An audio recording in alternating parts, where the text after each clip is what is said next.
का जनता तय कर चुकी है। अब का जनता नेता है, नेता पीछे है, ये तय है। अब के हालात बड़े तब्दील है, अंदर अंदर आग लगी हुई है। देखिए गरीब जब तक गरीब है, जब तड़पता है उसकी आंख से आंसू निकलते हैं। जब आंख से आंसू निकलते हैं तो हम जनता के बलबूते पर लड़ेंगे, कानून के बलबूते। कानून पर विश्वास है हमारा हिंदुस्तान की अदलिया पर विश्वास है। हिंदुस्तान की अदालत हमें इंसाफ देगी। हमें दूरी को देख लीजिए कैसे अभद्र भाषा का इस्तेमाल लोकसभा में करते हुए नजर आए थे। कपिल मिश्रा को देख लीजिए, परवेश वर्मा को देख लीजिए, अनुराग ठाकुर को देख लीजिए, कैसे एक समुदाय पर टारगेट करते हैं और आतंकवादी कह डालते हैं। तो भारतीय जनता पार्टी के ये जो सांसद हैं, ये मंत्री हैं, ये इनके शब्द ऐसे ही निकलते हैं। तो यहाँ रावण कहना भारतीय जनता पार्टी के लिए कोई बड़ी बात नहीं है। लेकिन अगर देखा जाए तो आप धर्म को अगर अलग रखकर राजनीति करेंगे तो एक अच्छी राजनीति कर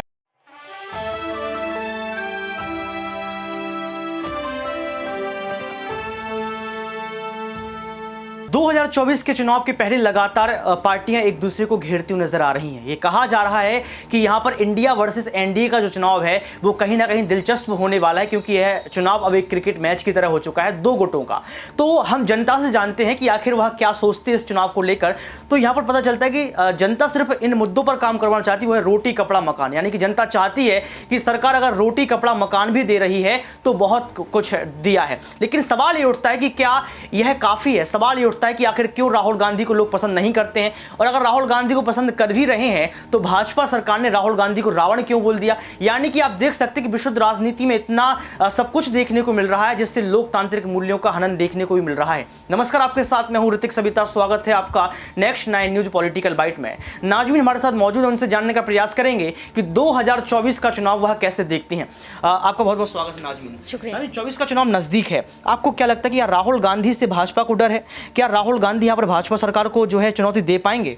देखिए, सबसे पहली बात यह है कि राहुल गांधी को पहले पप्पू कह के बोला जाता था, लेकिन जैसे भारत जोड़ो यात्रा उनकी शुरू हुई, उसके बाद जब राज्य दर वो घूमते हुए नजर आए, उसके बाद यहाँ पर देखा गया कि राहुल गांधी का कद, ऑरा और एक तरीके से लोगों की नज़रों में वो बहुत बड़े नजर आए। तो ऐसे में देखा जाए तो यहाँ पर राहुल गांधी का जो कद बढ़ा, उससे भारतीय जनता पार्टी को कहीं ना कहीं खतरा सामने नजर आने लगा। ऐसे में भारतीय जनता पार्टी ने पहले मानहानि का केस दर्ज किया, फिर विदेश में दिए गए बयानों को लेकर माफ़ी मांगने पर अड़ गए। वहीं स्मृति ईरानी को देखी कहती हुई नजर आई कि फ्लाइंग किस देते हुए नजर आए राहुल गांधी। तमाम मुद्दे राहुल गांधी पर लगाए गए, तमाम आरोप लगाए गए ताकि राहुल गांधी पीछे हटते हुए नजर आए, राहुल गांधी यहाँ पर नजर ही ना आए। लेकिन राहुल गांधी ने बेबाकी तरीके से यहाँ पर देश के प्रधानमंत्री नरेंद्र मोदी को चुनौती देते हुए नजर। गांधी को रावण बोल दिया गया, रावण से तुलना कर दी गई। ये ठीक है राजनीति में, क्योंकि रावण राम को लाना ठीक है? देखिए, पहली बात तो यह है कि भारतीय जनता पार्टी हमेशा से समुदाय के नाम पर, धर्म के नाम पर, दूसरों को बांटने के नाम पर राजनीति करती है, और वही राजनीति अभी भी करते हुए नजर आ रहे। रमेश बिदूड़ी को देख लीजिए कैसे अभद्र भाषा का इस्तेमाल लोकसभा में करते हुए नजर आए थे। कपिल मिश्रा को देख लीजिए, परवेश वर्मा को देख लीजिए, अनुराग ठाकुर को देख लीजिए, कैसे एक समुदाय पर टारगेट करते हैं और आतंकवादी कह डालते हैं। तो भारतीय जनता पार्टी के ये जो सांसद हैं, ये मंत्री हैं, ये इनके शब्द ऐसे ही निकलते हैं। तो यहाँ रावण कहना भारतीय जनता पार्टी के लिए कोई बड़ी बात नहीं है। लेकिन अगर देखा जाए तो आप धर्म को अगर अलग रखकर राजनीति करेंगे तो एक अच्छी राजनीति कर पाएंगे। लेकिन यहाँ पर धर्म को अगर बीच में लाएंगे तो लोगों को तोड़ने के अलावा कुछ नहीं कर पाएंगे। बिल्कुल, यहाँ पर नाजमीन ने अपनी बात को रखा कि धर्म के नाम पर राजनीति नहीं होनी चाहिए। लेकिन जनता क्या कुछ सोचती है 2024 को लेकर, उनके मुद्दे क्या रहेंगे? पहले आप इस पब्लिक बाइट को देखिए। सब धर्म के लोग चलने को तैयार है। राहुल गांधी को राम के रूप में दिखाना चाहिए, रावण के रूप में नहीं। रावण के 10 रूप दिखा दिए ना, वो गलत है। राहुल गांधी किसकी बात करते हैं? देश हित की बात करते हैं। आप बात किसकी करते हैं? हिंदू की, एक धर्म की। राहुल गांधी करते हैं सब धर्म की बात। अभी प्रधानमंत्री ने, माननीय प्रधानमंत्री जी ने एक बयान दिया था कि पूर्व प्रधानमंत्री ने, वो मनमोहन सिंह ने वो कहा था अल्पसंख्यकों को, उनकी बात वो भी झूठ निकली। जब हमारा देश का प्रधानमंत्री ही झूठ बोल रहा है तो उनकी पार्टी के सब लोग तो झूठे ही होंगे।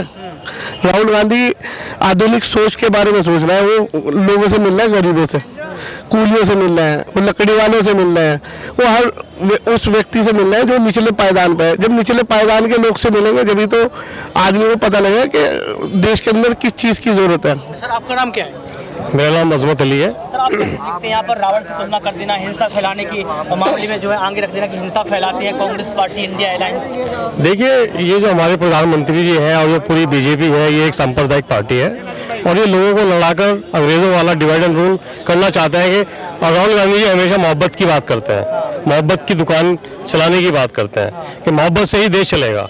और मैं मानता हूँ राम जी इसी मोहब्बत के हिसाब से ही चलते थे। मोहब्बत ही तो राम जी रावण कहाँ हो गए? रावण क्यों बोल दिया सर? रावण क्यों बोल दिया? बढ़ गया था प्यास का एहसास दरिया देखकर, मैं पलट आया मगर पानी को प्यासा देखकर। और राम ही के देश में हैं कितने 52 गज के लोग, क्या करेंगे हम किसी रावण की लंका देखकर। ये रावण रूपी लोग दूसरों को रावण बताने का काम करते हैं जो खुद काम रावण के करते हैं। ये तमाम भारतीय जनता पार्टी के लोग इनका सजड़ा उठाइए, स्लॉटर हाउस चला रहे हैं और कहते हैं गौ माता की हत्या बंद करो। अरे गौ माता की हत्या तो तुम बंद करके तमाम गल्फ कंट्रीज को तरा दिया तुमने, और कह रहे हो कि राहुल गांधी रावण है। राहुल गांधी ने मोहब्बत की दुकान खोली है, नफरतों का बाजार नहीं खोला है। कि उसमें 10 चेहरे लगा दिए राहुल गांधी की, जो दाढ़ी बड़ी बड़ी की थी। फोटो इनका दाढ़ी तो बड़ी हमारे आदरणीय प्रधानमंत्री जी ने भी की थी। दाढ़ी बड़े होने पर अगर रावण है तो सबसे पहले फिर वो है रावण। अगर दाढ़ी बड़ी करने पर वो रावण है तो सबसे पहले तो हमारे आदरणीय प्रधानमंत्री जी ने की थी, तो वो क्या है फिर? ये तमाम लोग, ये सिर्फ इनके पास मुद्दा कोई नहीं है, चूंकि नौजवान रोजगार मांग रहा है, गरीब अपनी पेट की भूख मांग रहा है, और तमाम किसान अपनी फसलों का वाजिब दाम मांग रहा है, और ये छोटे व्यापारी जिन पर जीएसटी लगा करके उनको जिस तरह से प्रताड़ित किया जा रहा है वो उसका हिसाब किताब मांग रहे हैं। टर्म की अर्थव्यवस्था बना देंगे, लाल किले से मोदी जी बोल रहे हैं। क्या कह रहे हैं? इसी टर्म की अर्थव्यवस्था बना देंगे भारत। मैं अब जबान में तो पता नहीं क्या बनाते हैं, जबानी तो उनके यहाँ सब कुछ है, कलम उनका, कागज उनकी, जबान उनकी, लेकिन धरातल पर कुछ नहीं, धरातल पर कुछ नहीं है। मैं आपको बताना चाहता हूँ कि देश नफरतों से चलने वाला नहीं है। भारत जोड़ो यात्रा फिर से शुरू होने वाली राहुल गांधी का, तो क्या लगता है क्या क्या फायदे होने वाले हैं? भारत जोड़ो यात्रा में फायदे आपको बता दिए। कर्नाटक जीत गए, हिमाचल प्रदेश जीत गए, और अब 5 स्टेट आ रहे हैं, 5 के 5 स्टेट कांग्रेस भारी बहुमत से जीतने जा रही है। ये देश जोड़ने से चलेगा, तोड़ने से नहीं चलेगा। संजय सिंह को लेकर आपके क्या विचार है? संजय सिंह को जो है ईडी पूछताछ करती है 10.5 घंटे, फिर उनको गिरफ्तार कर लिया जाता है। संजय सिंह यही बयान दे रहे हैं कि ये सब कुछ जो है मोदी के द्वारा करवाया जा रहा है, क्योंकि मोदी अडानी के नौकर हैं। वो कल बयान दे के गए संजय सिंह। इसको आप कैसे देखते हैं? मुझे अफसोस के साथ करना पड़ रहा है, मेरे देश का प्रधानमंत्री किसी उद्योगपति का नौकर हो जाए, इससे बड़ी शर्म की बात नहीं हो सकती है।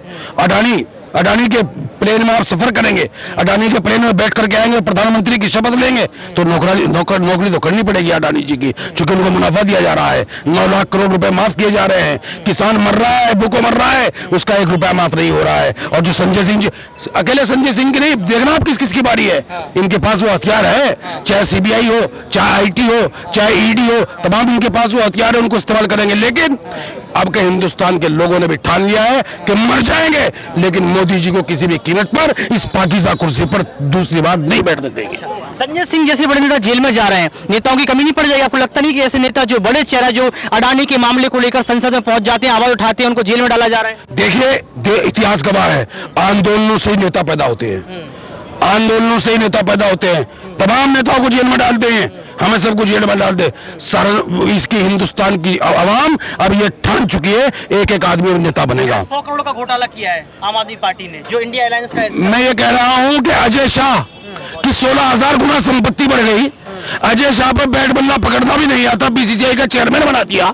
ऐसे आदमी तो उनके बारे में कुछ नहीं है, उनके बारे में कुछ नहीं कहेंगे। घोटाला साबित कीजिए। आपने मनीष सिसोदिया को पकड़ा, सत्येंद्र जैन को पकड़ा, आपने अरविंद केजरीवाल पर रोजगार लाछन लगा रहे हो, संजय सिंह भी गए हैं, और तमाम तर लोग, आजम खां के अंदर आपने 3 दिन लगातार रेड डाली है।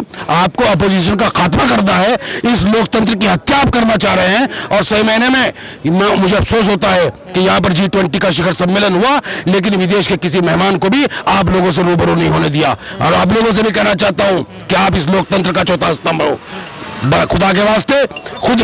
पत्रकारों पर भी रेड हुई ईडी की, तमाम लोगों पत्रकारों को कोई तबका नहीं बचेगा। मैं कहना चाहता हूं, अगर बचाना चाहते हो इस देश को, तमाम तबके के लोग मुत्तहिद हो जाओ, फिरका परस्ती को भूल जाओ, नस्तो नाबूद कर दो, मुत्तहिद होकर के जैसे हमारे बुजुर्गों ने इस देश को फिरंगी से छुड़ाया था, इसी तरह इस फिरंगी पार्टी से छुड़ाओगे तो ये देश बच पाएगा। वरना ये वही लोग हैं जिन्होंने अंग्रेजों के आगे माफी मांग करके इस देश को नुकसान पहुंचाने का काम किया। लेकिन भाजपा सरकार के आंकड़े अगर देखे जाए तो लगातार कह रहे आंकड़े बढ़ रहे हैं, 30% जो है वोटिंग शेयर कम हो सकता है, अलायंस कुछ नहीं कर पाएगा। इनके आंकड़े सब धरे रह जाएंगे। मैं बता तो रहा हूँ आपको, अब का जनता तय कर चुकी है। अब का जनता नेता है, नेता पीछे है, ये तय है। अब के हालात बड़े तब्दील है। अंदर अंदर आग लगी हुई है। देखिए, गरीब जब तक गरीब है, जब तड़पता है उसकी आंख से आंसू निकलते हैं। जब आंख से आंसू निकलते हैं तो वो जमीन पर गिरते हैं, और जब जमीन पर गिरते हैं तो वो अंगारा बनते हैं, और अंगारा बन करके ज्वालामुखी। तो यहाँ पर आपने सुना कि जनता क्या सोचती है और हमारे पत्रकार साथी क्या सोचते हैं, यानी कि आप समझ सकते हैं कि जमीनी स्तर पर पता चलता है कि जनता के इस बार मुद्दे क्या रहेंगे। लेकिन जिस तरीके से राजनीति में तरह तरह के शब्द देखने को मिल रहे हैं, हमारे आदित भाषा देखने को मिल रहे हैं, आपत्तिजनक टिप्पणी देखने को मिल रही है, इससे ऐसा लगता है कि अब सिर्फ लोकतंत्र में कुर्सी का खेल रह गया। कुर्सी का खेल है, कुर्सी का मेल है, और सबको इतना अभिमान है। लेकिन आप समझिए यहाँ पर कि कुर्सी के खेल में कहीं ना कहीं जनता ना डूब जाए और कहीं ना कहीं देश ना डूब जाए। क्योंकि आप समझिए कि इंडिया को भारत करने की बात, संजय सिंह के एनकाउंटर, राहुल गांधी पर मानहानि, देश में लगातार महंगाई को लेकर कैग की रिपोर्ट, यानी कि बहुत कुछ हुआ इन दिनों में, इन महीनों में। लेकिन लगातार चुनाव नजदीक आते चले जा रहे हैं और जनता के हाथों में अब लोकतंत्र की कुर्सी जो है सौंपने की बारी आ चुकी है। अब जनता किसको वोट करेगी, किसको प्रधानमंत्री बनाएगी, यह भी देखना पड़ेगा। क्या राहुल गांधी प्रधानमंत्री के लिए ठीक है? आप कमेंट बॉक्स में जरूर बताएं। आज के इस खास प्रोग्राम में बस इतना ही। देखते रहिए नेक्स्ट 9 न्यूज पॉलिटिकल बाइट।